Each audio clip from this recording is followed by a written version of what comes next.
Here we are, guys, at the Bonnet House. We made it. Pretty so far. A lot of nice trees over here.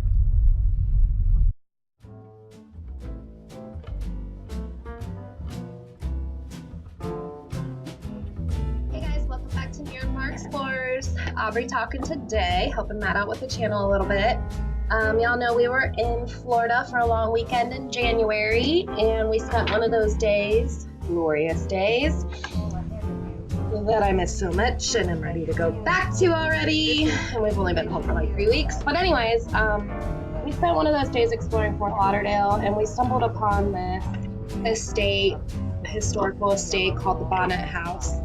And we spent a couple hours exploring the property. It was pretty gorgeous, pretty amazing, and there was even monkeys in the trees. But anyways, Bonnet House, you know, the plot of land was acquired in 1895 by this lawyer in Chicago, who ended up gifting it to his daughter and her husband, newly wed husband, Frederick Clay Bartlett.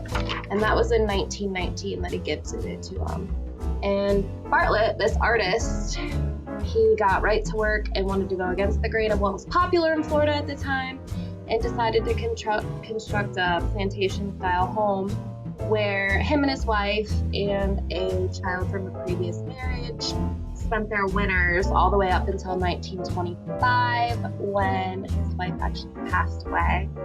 And at the time, the house, you know, was already done being constructed, and Bartlett had a studio in the house, at which point he decided to donate his extensive art collection to the Art Institute of Chicago. He was a self-taught architect, and the house was entirely styled on his interpretation of what a Caribbean plantation-style home should be. He kept, you know, spending winters there, and eventually he met a lady named Evelyn Lilly, and they got married and enjoyed the home together for the winter seasons until 1953, when Bartlett passed away. And then, you know, she actually enjoyed the home up until 1997. In 1983, though, Lilly, she deeded the property to the Florida Trust for Historic Preservation, which is who still owns the property today. And the Historic Preservation named the house the Bonnet House Museum and Gardens. The estate was estimated at $35 million, which continues to be the largest donation in the Florida state history.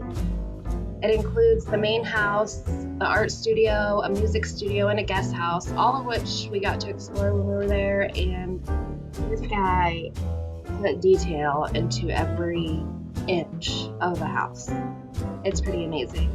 There are 5 different ecosystems within the property too. There's lots of land to explore. Like, you feel like you're in the middle of the jungle when you're in the city, and it actually extends all the way out to the ocean, winds through some pretty cool paths all the way out to the ocean, where you get an awesome view on that too. But there's dunes, mangroves, fresh water, and a maritime forest, all included on the property. All things you can explore when you're there.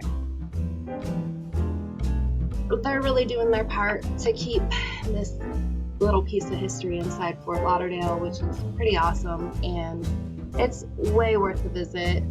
It's interesting that this house sits in between hotels and bars and restaurants. I mean, if you've ever been in Fort Lauderdale, you know it's a packed party mess. And a little side note that I said in the beginning about the monkeys.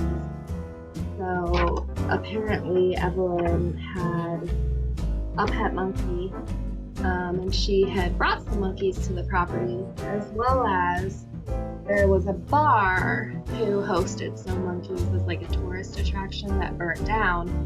And those monkeys fled the bar when it burnt down and fled to the Bonnet House property and became friends with Evelyn's monkeys, and they reproduced. And yeah, we have wild monkeys down in the southern part of Florida now, which was something cool that I learned. But at the Bonnet House property, there seems to only be one lonely monkey left, but they have been seen, across the Everglades and stuff down there. So if you do end up going, keep your eyes out for the monkey. It was pretty cool. Like, I was like, no way. We were looking for the monkey the whole time. And right as we were leaving, we actually got to see him. It was super cute. But it's definitely worth the trip if you're in Fort Lauderdale, a couple hours of your time.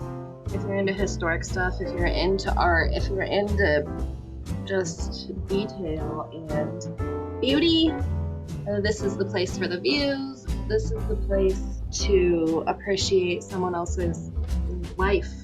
I mean, you can tell the dude definitely poured his life